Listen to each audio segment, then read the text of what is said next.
musibah datang. Saya kehilangan ayah saya tercinta, cinta pertama saya. Dia dipanggil menghadap Sang Ilahi. Halo, assalamualaikum semuanya. Kembali lagi bersama saya Rizka di sini. Oke teman-teman, seperti yang saya bilang di video saya yang sebelumnya, bagi teman-teman yang sudah menonton, bahwa saya akan bercerita tentang perjalanan saya setelah saya di Malaysia. Jadi teman-teman, tepatnya di bulan Juli 2022, waktu itu saya masuk ke Malaysia di tanggal 1. Dan alhamdulillahnya di tanggal 2 itu saya sudah mendapatkan majikan, dan di tanggal 3 saya mulai bekerja. Dan di majikan saya yang pertama ini, jadi majikan pertama saya ini orangnya sangat-sangat cerewet, mulutnya sangat jahat. Nggak cukup cerewet saja, tapi mulutnya itu menurut saya sangat jahat. Tapi dia baik dalam hal seperti makanan apa segala macam, dia nggak pelit. Dan kenapa saya mendapatkan majikan seperti ini, itu sesuai dengan permintaan saya, doa saya sama Tuhan pada saat itu. Kalau teman-teman lihat di judul video saya ini yang adalah mujizat doa dan juga musibah ya. Jadi ketika saya masuk Malaysia pada saat itu, saya berdoa seperti ini, ya Allah, tolong secepatnya majikan yang baik hati agar saya secepatnya bisa bekerja. Itu doa saya untuk pertama kalinya saya masuk ke Malaysia seperti itu doa saya pada saat itu. Saya berdoa dalam hati. Dan benar saja, begitu saya masuk Malaysia, saya dapat majikan, dan majikannya itu baik, iya baik, tapi mulutnya yang sangat jahat. Singkat cerita, setelah saya 2 minggu bekerja sama majikan ini, dia menelpon agent untuk menanyakan soal permit saya, karena kita masuk di Malaysia itu nggak langsung permitnya keluar, tapi kita menunggu sampai 2 minggu. Jadi ketika dia menelpon agent, dan jawaban dari agent adalah permit saya itu sudah keluar dikarenakan saya ada masalah di paspor. Itu alasan agent pada saat itu. Dan majikan saya ini sangat kesal dengan agent ya, karena sebenarnya dia sangat suka dengan semua pekerjaan saya. Dia sesuai dengan apa yang dia mau. Dia bilang seperti itu. Bahkan anak-anaknya pun mereka sangat senang dengan saya pada saat itu. Tapi saya yang kurang senang bekerja di sana. Kenapa? Karena majikan ini setiap hari ada aja yang dia marah. Walaupun pekerjaan itu sudah benar, itu masih aja dia ngoceh-ngoceh. Dan memasuki minggu ketiga itu, di sana ujian terberat. Setelah memasuki minggu ketiga, di sana saya kena marah dari majikan saya. Permasalahannya cuma masalah jemuran, dimana pada saat itu cuaca di luar itu sangat-sangat panas, ada matahari bahkan, dan tiba-tiba itu hujan. Jadi saya lari keluar untuk memasukkan jemuran-jemurannya itu. Dan setelah saya selesai masukkan jemuran, saya masuk ke dalam, begitu buka pintu, dan kebetulan majikan saya itu ada di ruang tamu pada saat itu.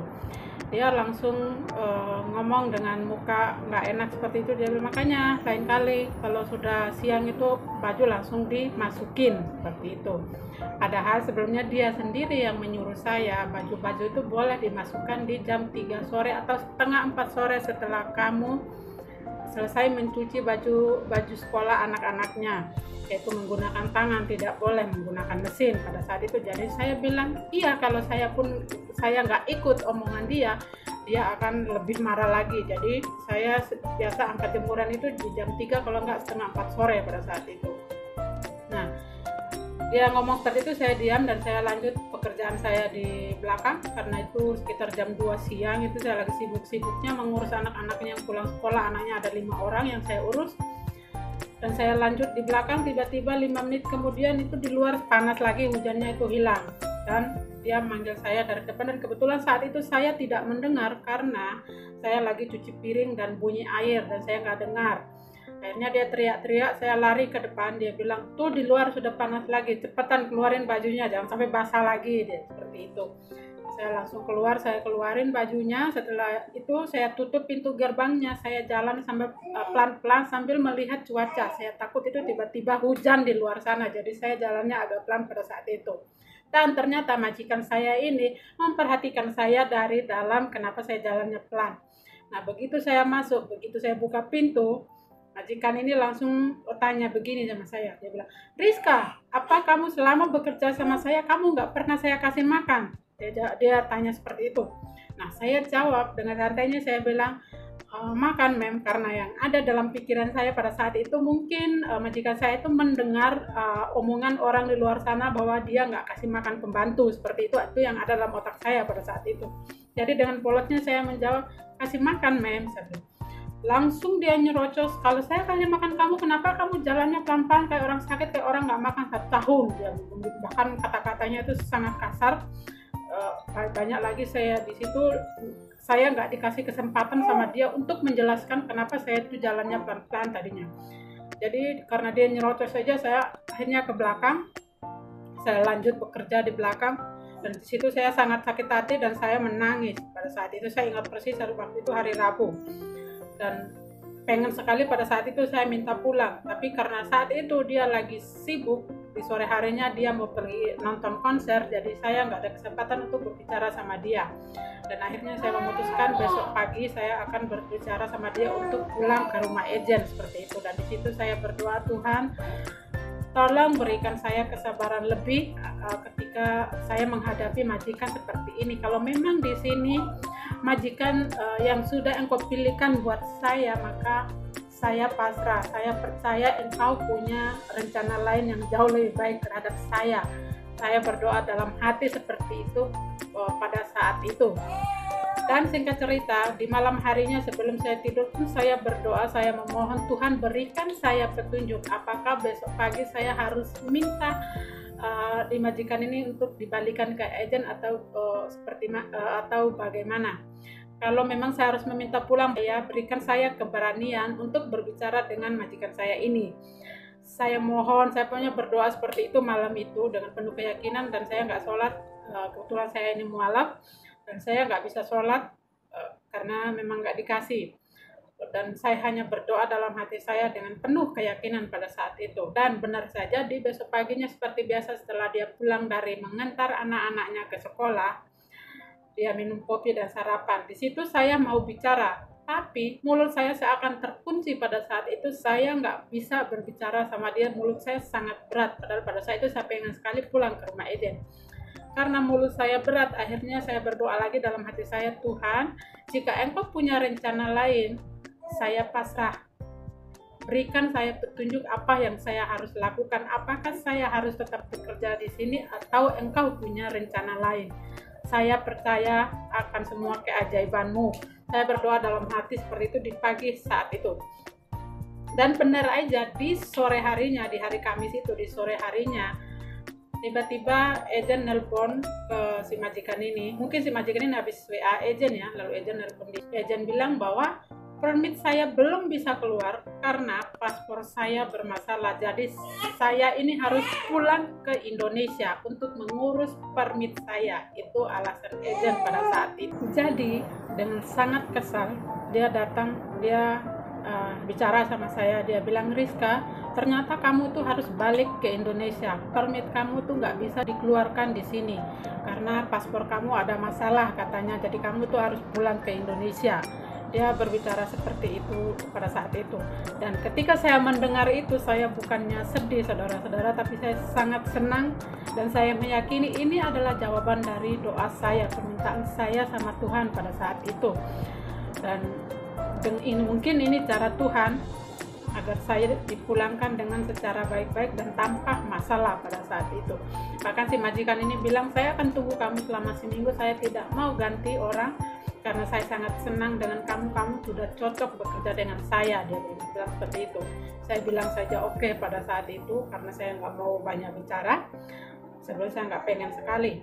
Akhirnya di Jumat sore saya dijemput sama orang suruhannya Ejen, dan dalam perjalanan pulang ke rumah Ejen itu saya pun berdoa sama Tuhan. Dalam hati saya bilang, ya Allah, jika memang saya harus dipulangkan ke Indonesia, saya pasrah, saya percaya akan keajaiban-Mu.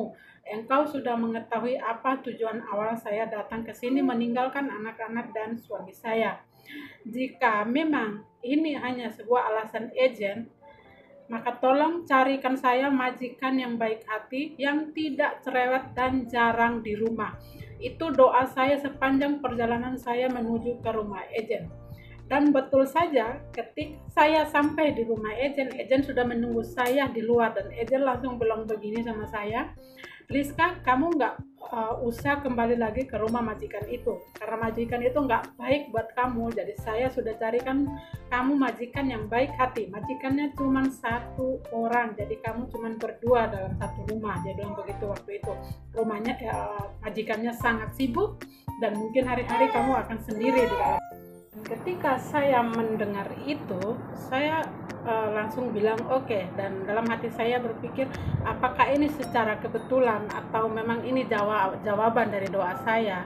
Jadi apa yang saya minta itu dalam perjalanan saya menuju rumah ejen itu persis apa yang saya dengar dari ejen, bahwa saya dapat majikan yang sendiri, katanya juga baik hati, dan orangnya nggak suka ngomong seperti itu. Dan saya langsung oke. Akhirnya di tanggal 30 Juli itu saya langsung ke rumah majikan ini, dan ternyata majikan yang nomor 2 ini orangnya memang sangat-sangat baik. Dan setelah sampai di rumah itu memang tidak berdua tapi bertiga, karena ternyata majikan saya ini dia single parent dan dia punya boyfriend, dan boyfriendnya itu tinggal bersama dia di rumahnya itu. Jadi kita bertiga, dan orangnya nggak pernah ngomong, kerjanya sesuka saya. Dia nggak pernah ngatur kerja ini kerja itu, pokoknya sesuka saya. Bahkan dia menyuruh agar tidak setiap hari saya membersihkan kamar-kamar kosong seperti itu. Seiring berjalannya waktu, saya pun di sana merasa bosan, dan saya mengeluh sama Tuhan. Mungkin saya kurang bersyukur, dan di sana saya mengeluh. Saya bilang, ya Allah, kenapa di sini sepi sekali, karena saya nggak boleh pegang handphone kan, karena memang di Malaysia kita tuh nggak dikasih handphone kita ditahan di ejen. Kenapa saya sejenuh ini, saya bosan. Saya bilang saya bosan, coba ada handphone mungkin akan ada hiburan buat diri saya. Ternyata sangat bosan saya bekerja di sini. Saya berdoa lagi sama Allah, ya Allah, jika memang di sini belum yang terbaik, tolong carikan saya majikan yang baik hati, yang tidak cerewet, dan yang mau kasih saya pegang handphone. Saya pun berdoa setiap hari seperti itu lagi di rumah itu, padahal majikan yang nomor 2 ini sudah seperti apa yang saya minta sama Tuhan pada saat itu. Tapi saya mengeluh, saya mungkin kurang bersyukur pada saat itu ya teman-teman. Dan akhirnya setelah 5 bulan, ada masalah. Tiba-tiba pacarnya si majikan saya ini tiba-tiba tidak suka dengan saya. Saya nggak tahu apa salah saya sama dia. Tiba-tiba dia nggak suka, dia memaksa majikan saya ini untuk saya dipulangkan ke rumah ejen. Senang majikan saya yang perempuan ini sangat tidak mau ketika saya mau dipulangkan ke rumah ejen, tapi dipaksa sama boyfriendnya. Mereka sampai bertengkar. Akhirnya saya terpaksa majikan saya ini memulangkan saya ke rumah ejen dengan alasan masalah permit pada saat itu, saudara-saudara. Akhirnya di tanggal 5 Januari saya lagi-lagi balik ke rumah ejen.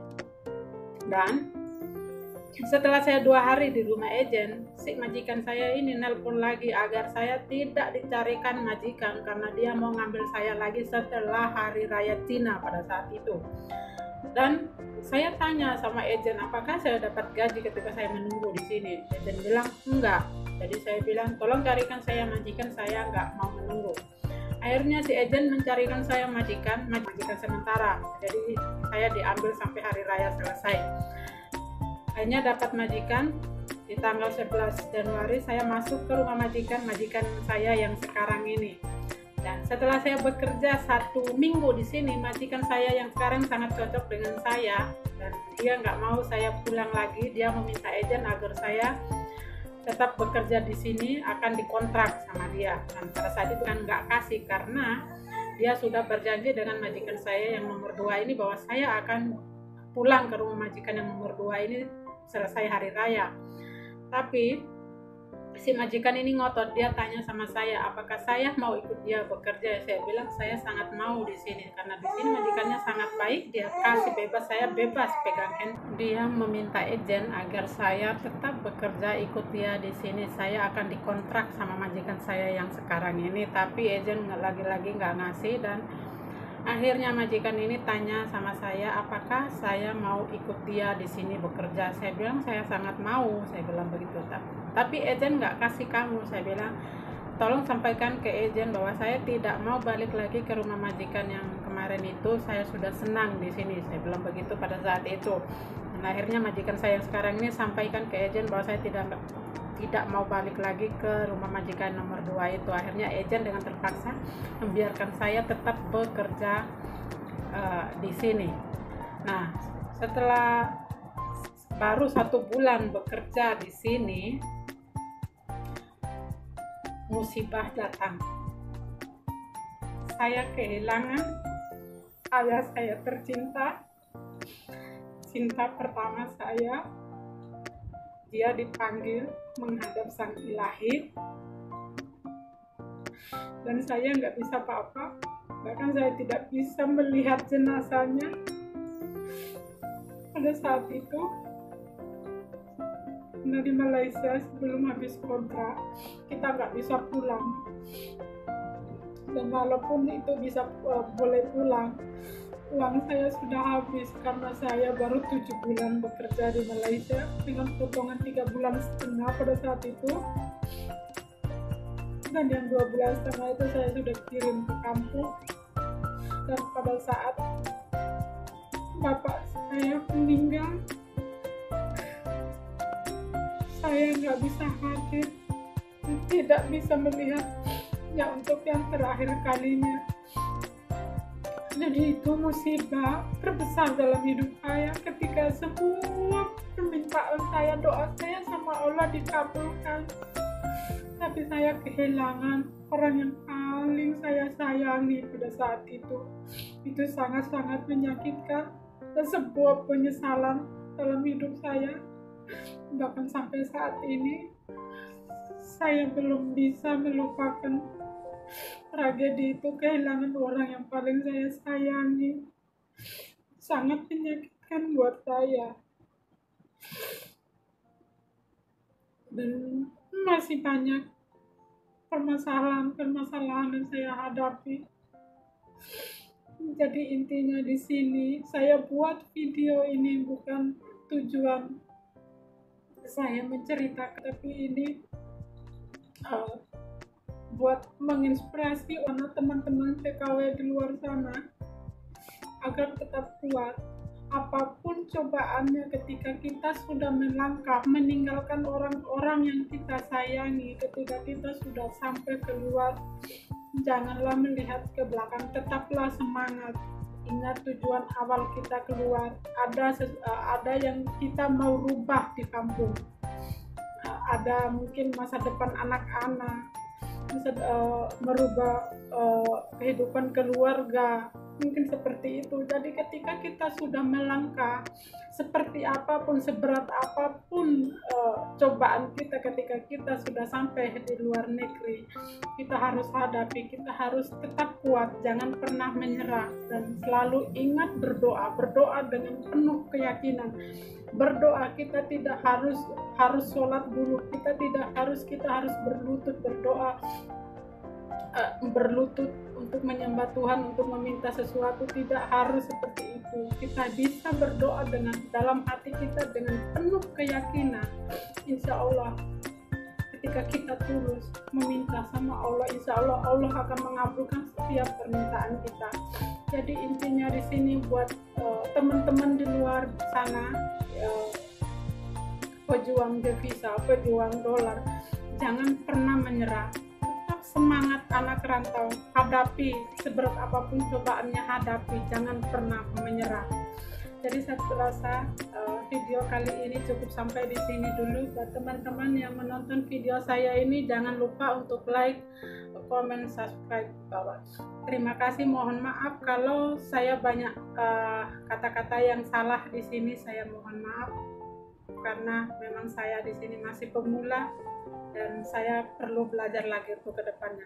Terima kasih. Sampai jumpa di next video.